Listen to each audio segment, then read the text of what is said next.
Mike Tyson, l'homme qui avait tout pour lui. Ses contemporains tremblaient, rien qu'en entendant son nom, un nom qui fut menacé plus d'une fois. Avant même de monter sur le ring, ses adversaires étaient pratiquement enterrés par ses poings. L'un d'eux fut Donovan Ruddock, le géant canadien qui se dirigeait vers la grandeur, mais que Tyson ramena sur terre à plus d'une occasion.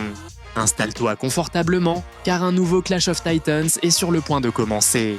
Nous sommes en 1991, lorsque Mike Tyson et Donovan Ruddock répondent à l'appel d'un destin capricieux pour mettre leur force à l'épreuve sur le noble ring de boxe.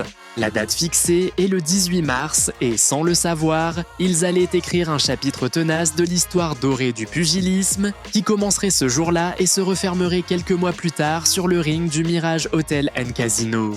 Richard Steele attendait de les réunir comme troisième homme sur le ring. Tyson entrait dans le combat en tant que challenger numéro 1 pour le Conseil mondial de boxe, l'Association mondiale de boxe et la Fédération internationale de boxe. Ruddock, le géant canadien, arrivait en tant que numéro 2 pour ces mêmes organisations prestigieuses. C'était un combat éliminatoire qui déterminerait lequel de ces deux combattants était le plus dangereux du moment et il ne déçut aucun des spectateurs. Tyson bondit de son coin avec son agressivité caractéristique, jaugeant Ruddock avec la gauche et cherchant à ouvrir avec la droite.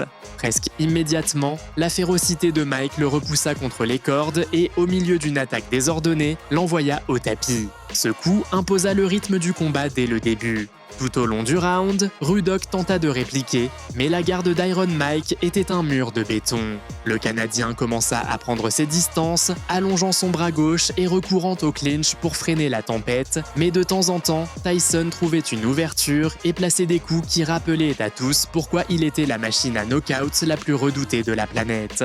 La tension explosa lorsque la cloche sonna et qu'aucun des deux ne s'arrêta. Tyson continua de frapper et Richard Steele dut les séparer tandis que les équipes montaient sur le ring. La guerre était déjà hors de contrôle. Both men throwing punches, any one of which could stop it. And we are heading for the bell.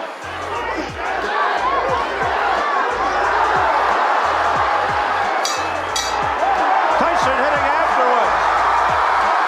And the bad blood carries over. Lorsque Ruddock sortit de son coin, Tyson l'attendait déjà comme un prédateur guettant sa proie. À peine la cloche avait-elle retenti qu'il se jeta sur lui, annihilant toute tentative d'initiative.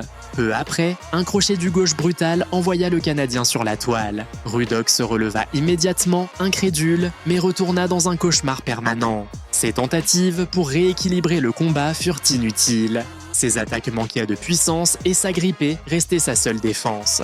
Il essayait de mettre de la distance entre lui et Tyson, mais Mike l'atteignait encore et encore avec des coups nets qui montraient clairement qui commandait réellement sur ce ring. Mike Tyson that seemed a bit frustrated in the opening round. Now he's measuring Ruddock out and seems to be more at home. Oh, body success.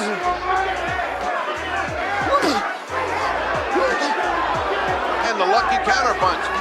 He has no game plan. And that is it for round. Ruddock commença en allongeant son bras gauche et en essayant de maintenir Tyson à distance, poussé par la peur de sa puissance. Cependant, cette stratégie ne lui offrit qu'un maigre répit. Dans les dernières secondes du round, il ouvrit sa garde en tentant des combinaisons désespérées et cette erreur fut immédiatement punie. Tyson profita de l'ouverture et plaça un crochet mortel qui secoua de nouveau le géant canadien, concluant le round avec Ruddock chancelant et le public sous le choc.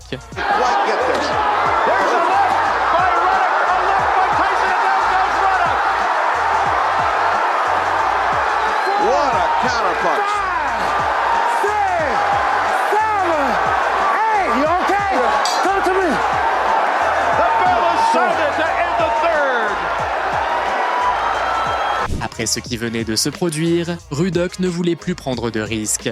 Il reculait chaque fois que Tyson avançait, jusqu'à se retrouver sans espace et heurter les cordes. Il cherchait le clinch pour gagner du temps et limiter la liberté offensive de Mike, ne lançant qu'un ou deux coups sans réelle conviction. Tyson, pendant ce temps, reprenait son souffle et relançait ses attaques au corps, des coups sourds qui résonnaient comme des tambours dans l'arène. Chaque impact arrachait des gémissements à la foule, qui sentait que la fin commençait à se construire. Mike Tyson. But Tyson Totally discombobulated.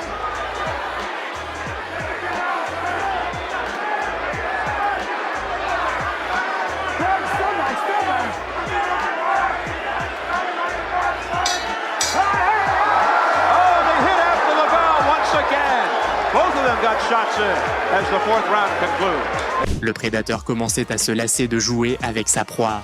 Le nombre d'attaques diminua, mais Tyson observait avec froideur, cherchant le point exact où planter ses poings.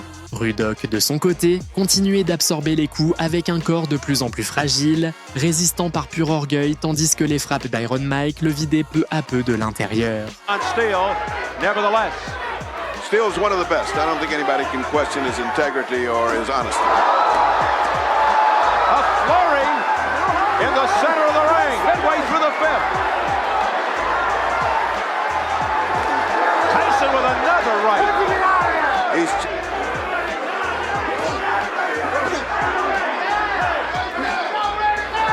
Dès le début du round, Ruddock recula directement vers les cordes. Tyson l'avait déjà dompté et ne cherchait même plus à le cacher. Le Canadien manquait la plupart de ses tentatives offensives et recevait des coups de tous les angles possibles. 10 impacts nets secouèrent son corps dans différents coins du ring. À ce moment-là, la question n'était plus de savoir qui allait gagner, mais combien de temps encore il pourrait tenir. La réponse était sur le point d'arriver. great exchange by Ruddock. Came awake after all that punishment and inflicted some hard punishment again. A left uppercut by Razor Ruddock. That stunned Tyson. Now Tyson says no. Hit me again. And he did with the right. As the bell sounds.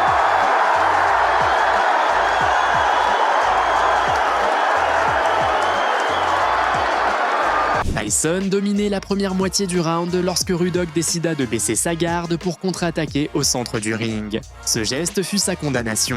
Tyson lâcha des coups au corps et le poussa droit dans son piège mortel, les cordes. Là, sans échappatoire, il déchaîna son artillerie finale.